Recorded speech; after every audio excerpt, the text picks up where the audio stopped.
Rich Dad, Poor Dad, Urdu book summary,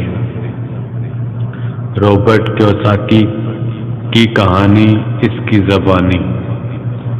امیر باپ اور غریب باپ، رابرٹ کیوساکی کی کہانی، اس کی زبانی۔ میرے دو باپ تھے، ایک امیر تھا دوسرا غریب۔ ایک بہت پڑھا لکھا اور ذہین تھا، اس کے پاس پی ایچ ڈی تھی اور انڈر گریجویشن کا 4 سالہ کورس اس نے 2 سال میں مکمل کیا تھا۔ اس کے بعد اس نے بالترتیب Stanford University, University of Chicago اور نارتھ ویسٹرن یونیورسٹیز میں اعلیٰ تعلیم حاصل کی، اور اس دوران اسے حکومت کی طرف سے وظیفہ ملتا رہا۔ میرے دوسرے باپ کی تعلیم کا یہ حال تھا کہ وہ 8ویں جماعت بھی مکمل نہ کر پایا تھا۔ دونوں ہی اپنے میدانوں میں کامیاب تھے اور محنتی تھے، دونوں کی اچھی خاصی آمدن تھی۔ تاہم ان میں سے ایک کی زندگی بھر پیسے کے لیے تنگ و دو کرتا رہا، دوسرا ہوائی کا امیر ترین آدمی بن گیا۔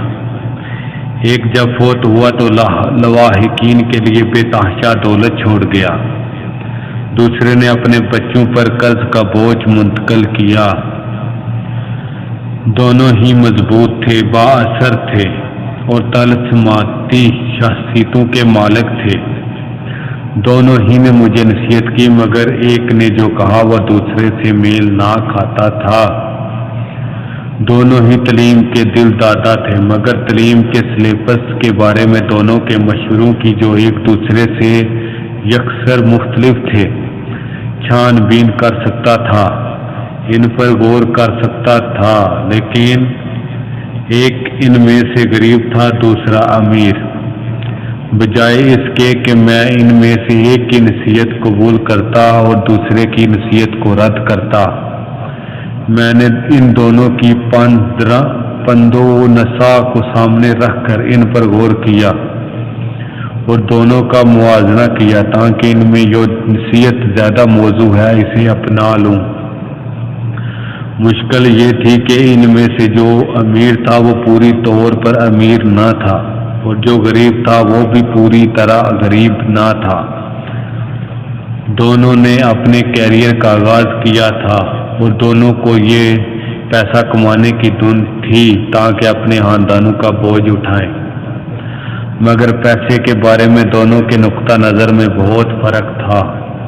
مثال کے طور ایک کا کہنا تھا پیسے کا پیار سب برائیوں کی جڑ ہے، اور دوسرے کا کہنا تھا پیسے کی کمی سب برائیوں کی جڑ ہے۔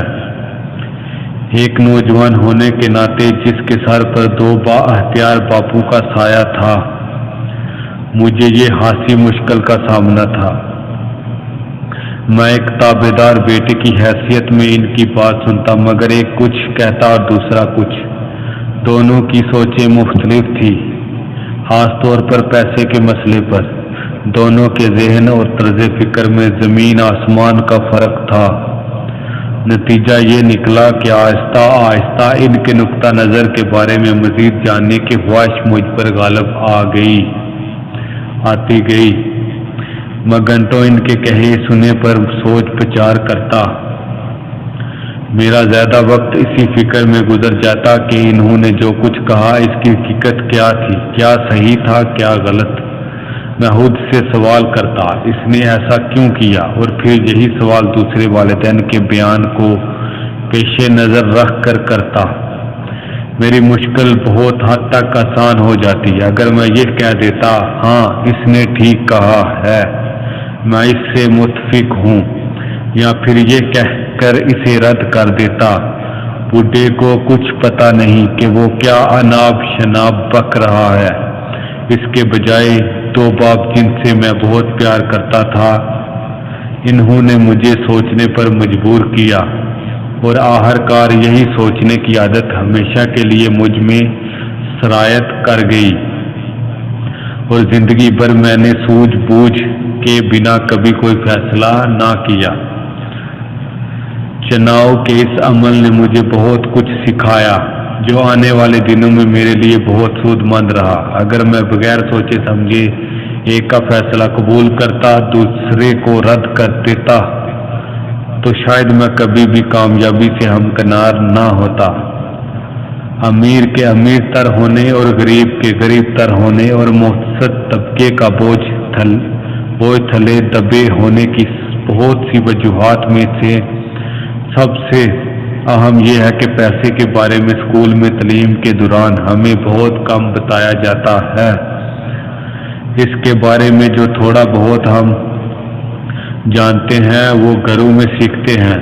ہم میں سے اکثر لوگ پیسے کے بارے میں اپنے والدین سے معلومات حاصل کرتے ہیں، تو پھر ایک غریب والد یا والدہ اپنے بیٹے کو پیسے کے بارے میں کیا بتا پائیں گے؟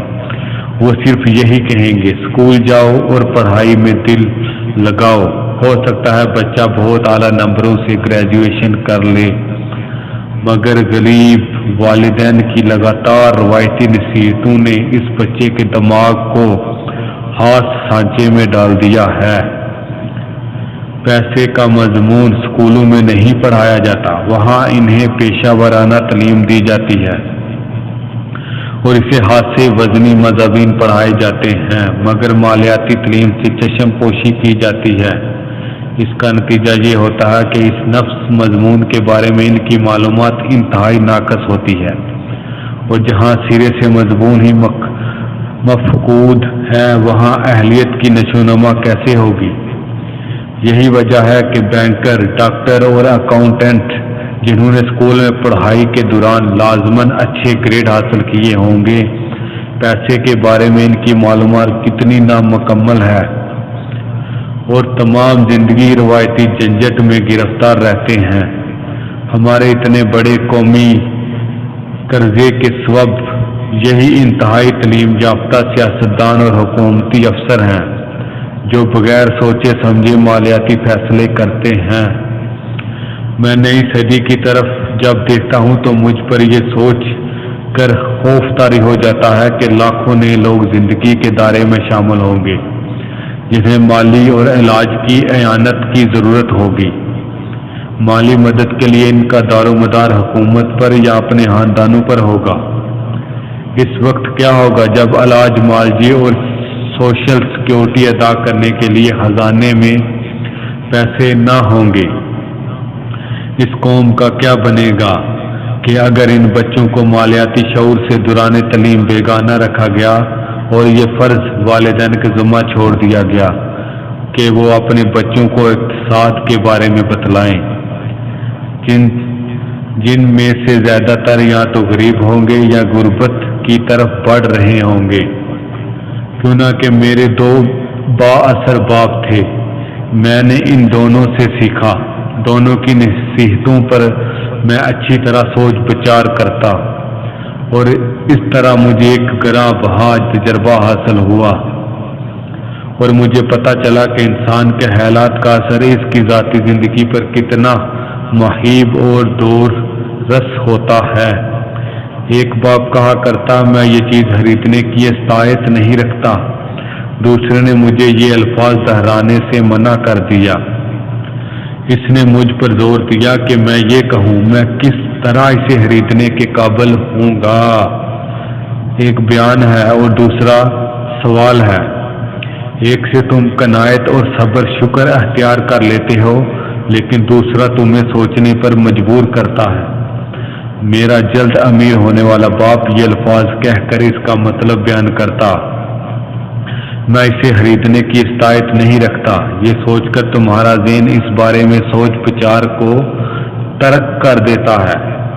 جب آپ سوال کرتے ہیں کہ میں اسے کیسے خرید پاؤں گا، تمہارا ذہن کام میں لگ جاتا ہے۔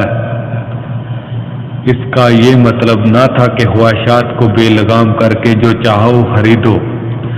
ذہن کی مشق کا اسے جنون کی حد تک خبر تھا جو دنیا کا طاقتور ترین کمپیوٹر تھا۔ میرا ذہن روز بروز طاقت پکڑ رہا ہے، کیوں نہ کہ میں روزانہ اسے ورزش کراتا ہوں۔ جو طاقتور ہوگا میں زیادہ پیسہ بناتا جاؤں گا۔ یہ جواب کہ میں اسے خریدنے کی طاقت نہیں رکھتا ذہنی سستی کی علامت ہے۔